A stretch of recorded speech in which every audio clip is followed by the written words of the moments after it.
What we ought to do, as I said, is reflect God into this world. Now, this would serve as some kind of an introduction for that remaining portion of Ephesians, chapters 4 to 6, which we would discuss in detail.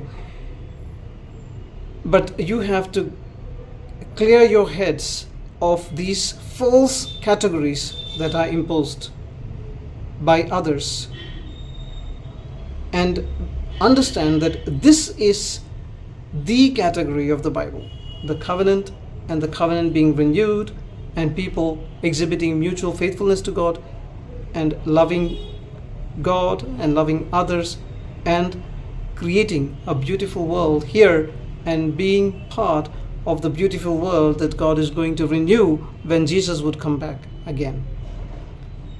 This would serve only as a very short introduction, though it is very long. Because if you are thinking in this way, then only the rest of the Ephesians chapter 4, 5, 6 would make sense to you when I preach. Otherwise, you would not be able to understand. You will take it in the older understanding again and miss the point completely. Don't think about rich and poor. These are categories created by Karl Marx. Don't think about renouncing material world, material wealth, material successes, material possessions, material positions to get to know God or to reflect God better. That is the path of renunciation or sannyasa yoga. Don't think about grace being available only in the New Testament and Old Testament is all about works. Then you will discard the Old Testament. You'll say the Old Testament is not even needed. Even the reformers, some of them said Old Testament is not even needed. But think about covenant that God had made with Adam, with Abraham's family, that is Israel, and now with you and me through Jesus. He has renewed that covenant which was broken. And because this covenant has been renewed, you have a role to play in this world. And the role to play is being filled by the love of God, as I said, through the Holy Spirit, and then being immersed in this love, being grounded in this love, being established in this love. All those analogies you remember. And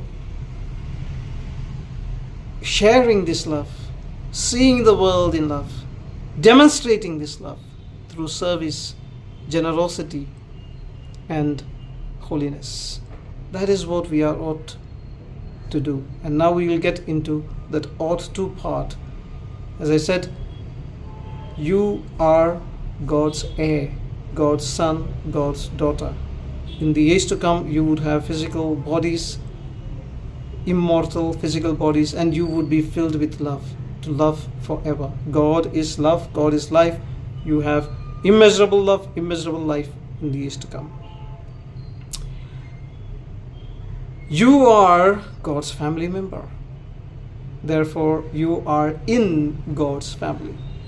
You have to think of yourself as a member of God's family, not as a member of your past family or as a member of your future family if you're getting married to somebody else. You have to think of yourself as a member of God's family. And then now we are going into what we ought to do. But before what we ought to do or how we ought to live, I gave you a short understanding. It's not about rich and poor. It's not about renunciation of material things and material worlds for some higher revelation. And it is also not about the Old Testament was all about works and the New Testament is all about grace. The New Testament is all about faith and the Old Testament is all about our own efforts. All these things you have to get rid of from your mind. And then just think about the covenantal relationship which you have. You had a relationship, a right relationship with God. Humanity had a right relationship with God. Israel had a right relationship with God. It was broken. Now that relationship has been restored because Jesus paid the price and you believed, of course. And now because this relationship is restored, the Old Testament relationship was the same kind of relationship. They also believed, they also received. Okay, and this is nothing new. And now because we have this relationship with God restored completely from our heart by the power of the Holy Spirit, which is something new. We could know Jesus, we could know God personally, which is also something new, and we could reflect God's love. We could obey God, which the others failed to do, not because they didn't have the Holy Spirit, but because they never came out to have that complete fellowship with God as Moses had or others had. They always had a veil, a dust upon their angled mirror, which would not allow them to reflect God at all. And now Jesus has removed all those things, made this mirror clean, and now He has given the Holy Spirit in a deeper way. Where the Old Testament Jewish people could never enter, there you have entered. And God has entered there, where He never had access. Therefore, you are enabled to love God as you love yourself, and to love others as you love yourself. But that doesn't mean you have to hate yourself. So this is the framework, or this is the frame of mind that you have to keep when you think about chapters 4, 5 and 6. God bless you. Have a great day. Be free from the path of renunciation. Be free from the false dichotomy of rich and poor of Karl Marx. Be free from the false dichotomy of grace and works in the sense that we have been taught.